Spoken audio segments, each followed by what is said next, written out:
السلام علیکم دوستو، میں ہوں محمد احسان اور آپ سب کو معلومات ہب میں خوش آمدید۔ دنیا کے عظیم ترین فاتحین میں تیمور لنگ کا شمار کیا جاتا ہے۔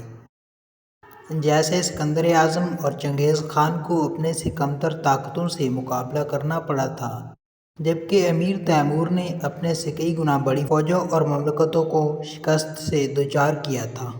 اس کی تقریباً ساری عمر جنگی مہمات کی طاقتیں دنیا پر راج کر رہی تھیں۔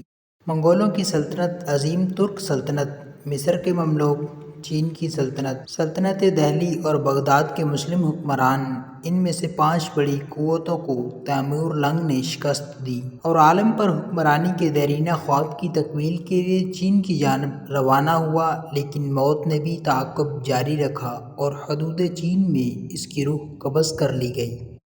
فروری 1405 کو وہ چین کے ایک دریا کے کنارے شدید سردی کے عالم میں سکتے کی حالت میں اللہ کو پیارا ہو گیا۔ اس عظیم فاتح کا جسد خاکی جب سمرقند لایا گیا تو اس پر شہر کے دروازے اختلافات کے باعث وارثوں اور تخت کے دعوے داروں نے بند کروا دیے تھے۔ تاریخ کا یہ کیسا انوکھا انتقام اور تضاد تھا جو دعوت فکر دیتا ہے۔ تیمور کے خاندان کا دعویٰ تھا کہ وہ چنگیز خان کی اولاد سے تعلق رکھتا ہے۔ تیمور اپریل 1336 میں جس جگہ پیدا ہوا اسے کش کہتے ہیں، جو اب ازبکستان میں واقع ہے۔ اس کا تعلق حکمران خاندان سے تھا۔ تیمور بچپن سے ہی ذہین، شجاع اور دلیر تھا۔ اس کی تعلیم واجبی سی تھی، لیکن تربیت اور فنون سپاہ گری میں وہ حد درجہ ماہر تھا۔ مورخین نے لکھا ہے کہ تیمور خوبیوں اور خامیوں کا مجموعہ تھا۔ اس نے مقبوضہ علاقوں میں قتل عام کے بھی احکامات دیے۔ امیر تیمور تیموری سلطنت کا بانی اور تاریخ عالم کا ایک عظیم جنگجو حکمران تھا۔ اس کے استاد علی بیگ نے تیمور کے والد کو بلا کر کہا تھا کہ اس بچے کی قدر جان، یہ نہ صرف ذہین اور دوسرے بچوں سے بہت آگے ہے، بلکہ اس میں ناقابل یقین صلاحیتیں بھی ہیں۔ تیمور نے 3 سال میں قرآن حفظ کر لیا تھا۔ گویا صرف 10 سال کی عمر میں وہ قرآن حافظ بن چکا تھا۔ ایک اندازے کے مطابق تیمور نے اپنی زندگی میں 42 ملک یا علاقے فتح کیے۔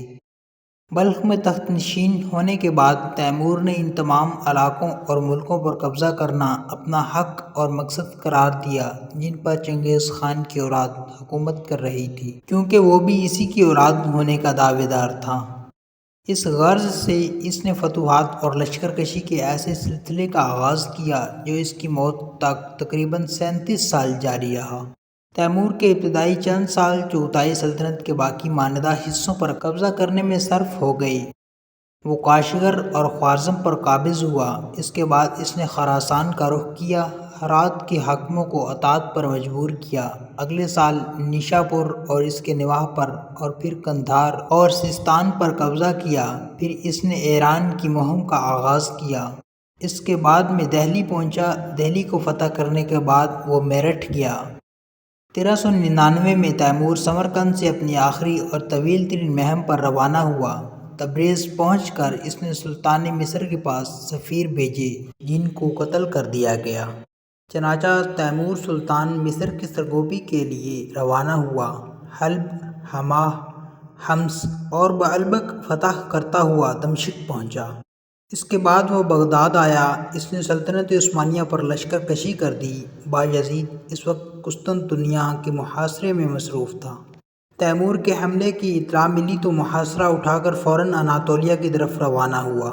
انقرہ کے قریب جولائی 402 کو دونوں کے درمیان فاصلہ کن جنگ ہوئی، جو جنگ انقرہ کے نام سے مشہور بایزید کو شکست ہوئی اور وہ گرفتار کر لیا گیا۔ سمرقند واپس آنے کے بعد تیمور نے چین پر حملے کی تیاری شروع کر دی۔ سردیاں شباب پر تھیں اور تیمور بوڑھا تھا، دریا کو پار کر کے جو منجمد ہو چکا تھا۔ جب وہ دوسری طرف پہنچا تو سردی کی وجہ سے اس کی طبیعت خراب ہو گئی اور اسی جگہ 1405 کو اس کا انتقال ہو گیا۔ اس کی لاش سمرقند لا کر دفنائی گئی۔ فتوحات کی وسعت کے لحاظ سے تیمور کا شمار سکندر اعظم اور چنگیز خان کے ساتھ دنیا کے 3 سب سے بڑے فاتح سپہ سالاروں میں ہوتا ہے۔ تیمور کی بحیثیت ایک سپہ سالار حیرت انگیز صلاحیتوں سے انکار نہیں کیا جا سکتا، لیکن اس نے اس خداداد صلاحیت سے جو کام لیا اس پر تنقید بھی ہوتی ہے اور یہ بھی کہا جاتا ہے کہ اس کا مقصد ذاتی شہرت اور ناموری تھا۔ ویورز، آج کی مختصر سی ویڈیو کے لیے بس اتنا ہی، پھر ملیں گے ایک نئی ویڈیو کے ساتھ۔